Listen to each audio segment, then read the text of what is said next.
Exam perspective से practice करना है, लेकिन पढ़ना वो बोर्ड एग्जाम पर्सपेक्टिव से। इन केस अगर आपके बोर्ड एग्जाम में एनसीईआरटी लागू है, अगर एनसीईआरटी लागू नहीं है तो आपको एनसीईआरटी तो पढ़ना पड़ेगा।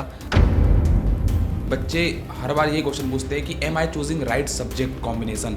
इंग्लिश और गैट दो ऐसे सब्जेक्ट टेस्ट हैं। आप वीक का स्टडी प्लान बनाइए कि मुझे वीक में इतने घंटे पढ़ना है, फिर इसको डेली डिवाइड करो या अल्टरनेट डे पे डिवाइड कर लो, तब भी काम बन जाएगा। इतना बड़ा सिलेबस नहीं है एज कम्पेयर टू डोमेन। अगर मैं टारगेट कर रहा हूँ यूनिवर्सिटी ऑफ दिल्ली में Shri Ram college of commerce को, तो मुझे बीकॉम ऑनर्स के लिए तो मेरा क्या सब्जेक्ट कॉम्बिनेशन होना चाहिए? सीयूटी एग्जाम के अंदर सब्जेक्ट कॉम्बिनेशन चूज करना मतलब एक एग्जामिनेशन देकर आना और आपको नहीं पता कि भाई आप पास होने वाले हो या फेल होने वाले हो। Hi everyone, welcome back to CUET by Supergrades. तो जैसा कि अभी आपका क्लास 11 कंप्लीट हुआ होगा, ठीक है, अब आप लोग क्लास 12 में एंटर किए होंगे। क्लास 12 में बोर्ड की प्रिपरेशन भी करनी है और साथ में करनी है सीयूटी यूजी एग्जाम की प्रिपरेशन।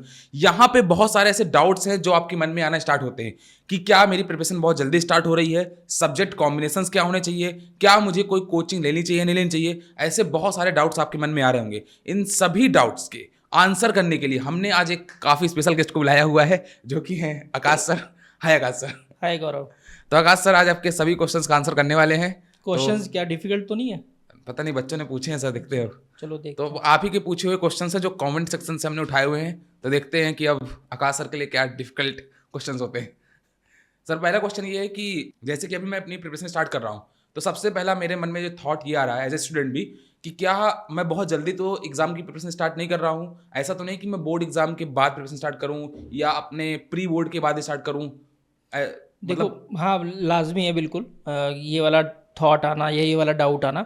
बच्चों को ये समझना जरूरी है कि सीयूटी यूजी एग्ज़ाम की प्रिपरेशन ही एक ऐसी प्रिपरेशन है जो आप बोर्ड एग्ज़ाम के साथ साथ कर सकते हैं। जैसा आप आईआईटी का एग्जामिनेशन उठाएंगे तो physics chemistry mathematics, physics chemistry maths के डोमेन हम क्लास 12 में भी पढ़ रहे हैं, इसलिए उसकी जो तैयारी है वो शुरू से ही स्टार्ट हो जाती है। आपकी क्लास 12 की भी हो जाती है तैयारी और एंट्रेंस एग्जामिनेशन की भी हो जाती है। सिमिलरली सीयूटी में भी है। इंग्लिश और एक गैट एक अलग सेक्शन है, अदरवाइज आप डोमेन सब्जेक्ट की बात करेंगे तो वो क्लास 12 वाले ही है। बस आपको सीयूटी यूजी एग्जाम पर्सपेक्टिव से प्रैक्टिस करना है, लेकिन पढ़ना वो बोर्ड एग्जाम पर्सपेक्टिव से। इन केस अगर आपके बोर्ड एग्जाम में एनसीईआरटी लागू है, अगर एनसीईआरटी लागू नहीं है तो आपको एनसीईआरटी तो पढ़ना पड़ेगा।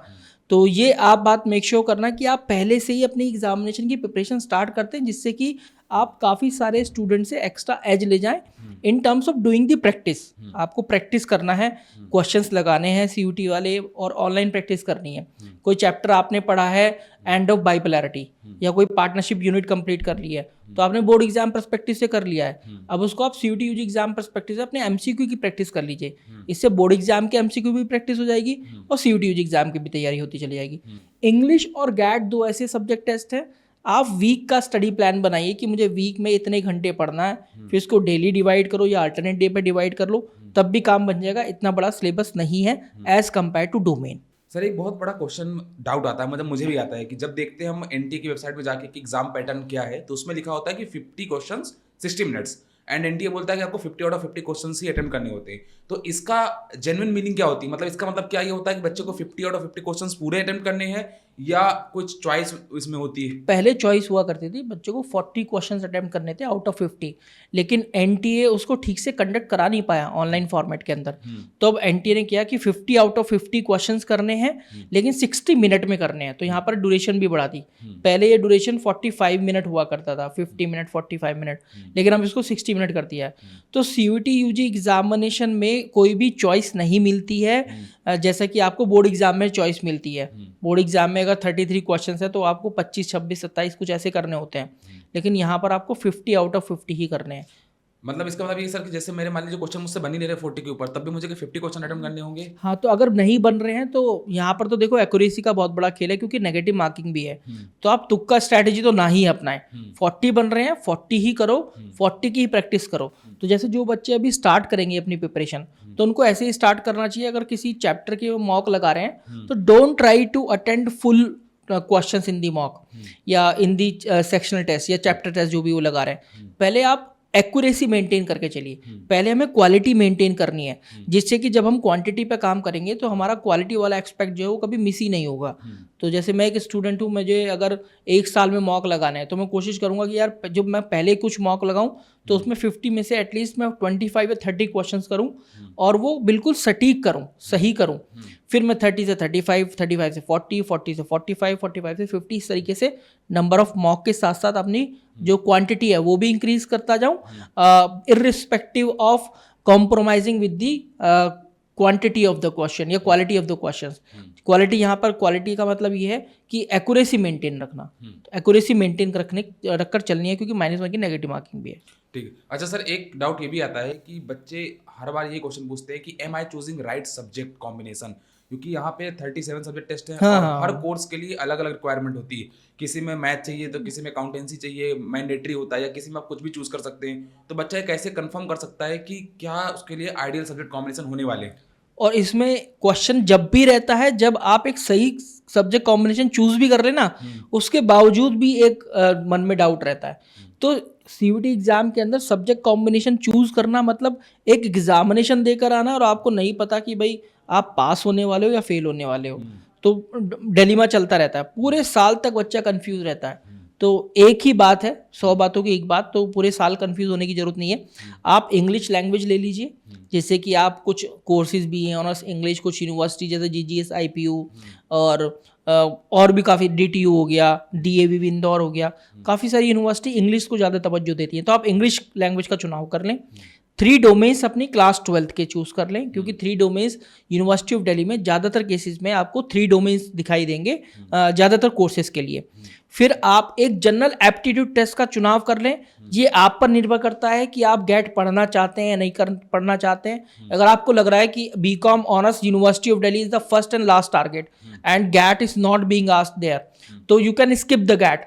But if you want to create some backup option like Banaras University, University of Allahabad and Devi LFU Indore, जहाँ पर बीकॉम या बीकॉम ऑनर्स के लिए they ask to appear in the GAT section, तो तब आप GAT सेक्शन के अंदर अपीयर हो जाए।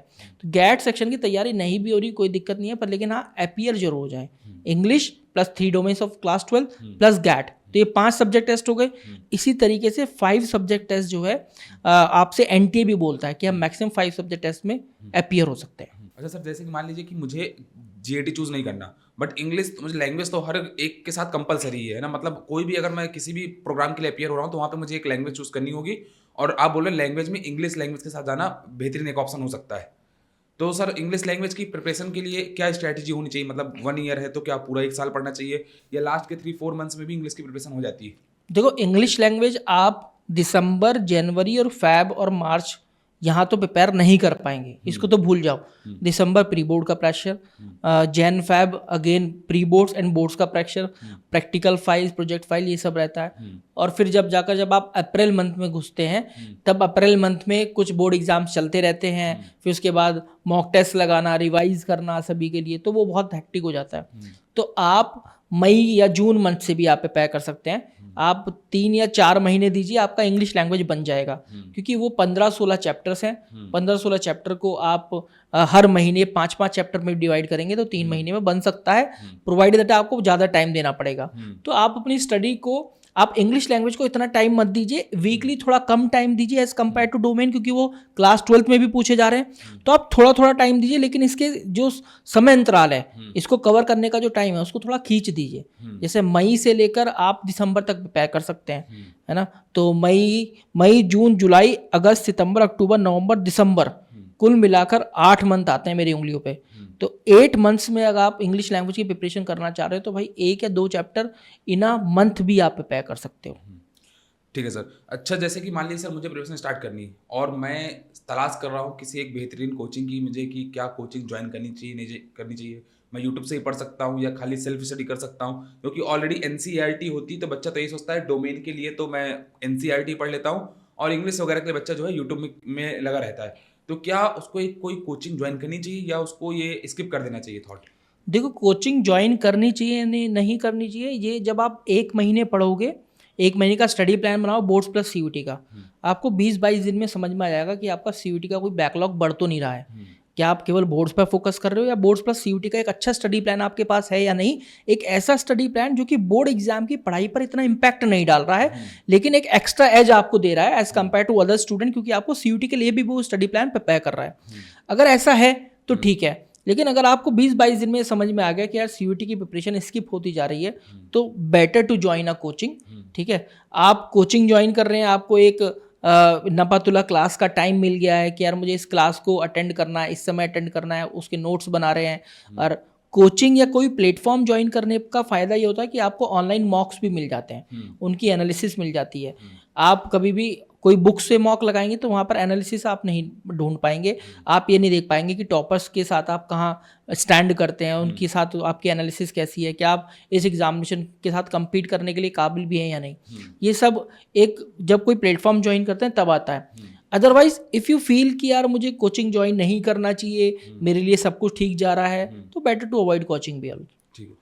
अच्छा सर, जैसे कि मान लीजिए मैं किसी और एग्जाम की प्रिपरेशन भी कर रहा हूँ, मान लीजिए मैं IIT JEE की प्रिपरेशन कर रहा हूँ, बट मैं बैकअप ऑप्शन में एज अ CUT को भी ले रहा हूँ कि मैं CUT का एग्जाम भी दूंगा, तो उस केस में मुझे टेस्ट सीरीज तो लेनी चाहिए, बुक्स भी लेनी चाहिए, या सिर्फ टेस्ट सीरीज या बुक में से कुछ भी नहीं लेना चाहिए, उसकी प्रिपरेशन ऑलरेडी हो चुकी होगी मेरी? देखो, अगर आप एक IIT की कोचिंग कर रहे हैं या नीट की कोचिंग कर रहे हैं तो PCM PCB आपका बहुत अव्वल दर्जे का वहाँ पर प्रिपेयर हो रहा है। Make sure to join the test series at least, so that आपका वो 50 मिनट, वो 50 क्वेश्चन इन 60 मिनट वाला जो टाइम फ्रेम है उसमें आप अच्छे से क्वेश्चन लगा पाएँ, क्योंकि मैथमेटिक्स और फिजिक्स अनअवॉइडेबल नहीं है। CUT के अंदर भी, CUT के अंदर भी बहुत अच्छा खासा बच्चों को हिला कर रख देते हैं ये दोनों सब्जेक्ट टेस्ट। तो अच्छा है कि आप एटलीस्ट मॉक टेस्ट तो आप लगाएं और आपको धीरे धीरे समझ में आने लगेगा कि यार क्या मुझे CUT का कोई एक्स्ट्रा हेल्प भी लेने की ज़रूरत है या नहीं, या फिर IIT JEE और नीट की कोचिंग या फिर उसकी तैयारी से भी काम चल जा रहा है। सर, काफ़ी सारे बच्चों का कन्फ्यूजन था, इतने सारे डाउट के बाद जो एक सबसे ज़्यादा कॉमन डाउट था कि अगर मैं टारगेट कर रहा हूँ यूनिवर्सिटी ऑफ दिल्ली में Shri Ram college of commerce को, तो मुझे BCom ऑनर्स के लिए तो मेरा क्या सब्जेक्ट कॉम्बिनेशन होना चाहिए? क्या मुझे अकाउंटेंसी लेनी चाहिए या मुझे मैथमेटिक्स लेनी चाहिए या मुझे दोनों ही चूज करने पड़ेंगे? मतलब उसके सब्जेक्ट कॉम्बिनेशन में काफ़ी बच्चे कंफ्यूज रहते हैं। किसी के पास क्लास 12th में मैथमेटिक्स तो है पर उसकी रेगुलर सब्जेक्ट नहीं है, तो इसका कन्फ्यूजन कैसे बच्चा क्लियर करे? तो जब CUT इंट्रोड्यूस नहीं हुआ था तब BCom ऑनर्स के लिए यूनिवर्सिटी ऑफ दिल्ली में मैथमेटिक्स मैंडेटरी था, लेकिन CUT एग्जाम के इंट्रोड्यूस होने के बाद अब मैथमेटिक्स या अकाउंटेंसी कोई एक सब्जेक्ट टेस्ट होना चाहिए क्लास 12th में भी, और क्लास 12th में है तो आपको CUT UG एग्जाम में भी अपियर होना है। तो अगर मैं एक ऐसा स्टूडेंट हूँ जिसके पास अकाउंटेंसी है तो मैं एक इंग्लिश लैंग्वेज, एक अकाउंटेंसी और plus 2 other domain subject of my class 12th, ये मैं लेकर BCom ऑनर्स के लिए एलिजिबल हो सकता हूँ। अगर मैं एक ऐसा स्टूडेंट हूँ जिसके पास मैथमेटिक्स है, चाहे मैं ह्यूमैनिटीज स्ट्रीम का हूँ, चाहे मैं साइंस स्ट्रीम का हूँ या फिर कॉमर्स स्ट्रीम का हूँ, तो मैं English plus mathematics plus 2 domain subject of my class 12th other domain subject ये लेकर भी मैं एलिजिबल हो सकता हूँ। तो ये अब CUT UG एग्जाम आने से ये बड़ा फायदा हुआ है BCom ऑनर्स करने वाले बच्चों को। सर, लास्ट क्वेश्चन, जैसे कि अभी 26 का एग्जाम अभी होने वाला है, ठीक है, 25 तक का एग्जाम का डिफिकल्टी लेवल हर साल लगभग इंक्रीज होता चला जा रहा है। 27 वाले बच्चे जो अभी प्रिपेयर कर रहे हैं उनके 26 का भी एग्जाम जब होगा तो काफ़ी और इसमें अंदाजा लग जाएगा, पर आपको क्या लगता है 27 तक और इसका डिफिकल्टी लेवल काफ़ी इंक्रीज हो जाएगा? देखो, बहुत ज़्यादा तो नहीं जाएगा, लेकिन हम 25 और 26 में थोड़ा सा अंतर, 19-20 का अंतर हो सकता है। तो अगर आप मॉक टेस्ट लगा रहे हैं या कोई भी स्टडी मटेरियल आप रेफर कर रहे हैं तो आप ये मेक श्योर करना कि उस स्टडी मटेरियल या फिर उस मॉक के अंदर क्वेश्चंस भी वेरिंग पैटर्न के हों, वेरिंग वेटेज के हों मॉक, और varying level of the difficulty हो उसके अंदर। ऐसा ना हो कि सारे ही ईजी मॉक हैं, ऐसा ना हो सारे मॉडरेट मॉक है, ऐसा ना हो सारे डिफिकल्ट मॉक है। तो ईजी क्वेश्चंस होने चाहिए मॉक के अंदर, मॉडरेट भी होने चाहिए और कुछ कुछ डिफिकल्ट भी होने चाहिए। एटलीस्ट 10 क्वेश्चन आप मानकर चलो डिफिकल्ट होने चाहिए, मॉडरेट टू डिफिकल्ट साइड, और ज़्यादातर पोर्शन जो है आपका 20 जो होने चाहिए आपके होने चाहिए मॉडरेट टाइप, 20 होने चाहिए आपके इजी टाइप। इस तरीके से आप किसी भी मॉक को, स्टडी मटेरियल को जज कर सकते हैं, और यही एक CUT एग्जाम का अंदाज भी है। तो thank you Akash sir, I really hope so आप सबके जितने भी डाउट्स थे सारे सॉल्व हो गए होंगे, पर मुझे पता है कि अभी आपके पास काफ़ी सारे डाउट्स होंगे, तो क्या करना है, उनको कमेंट सेक्शन में पूछ लेना है ताकि हम वापस से आकाश सर को इन्वाइट कर पाएँ और ऐसे ढेर सारे क्वेश्चंस पूछ पाएँ। Thank you Akash sir. Thank you Gaurav, thank you guys, everyone, thank you so much.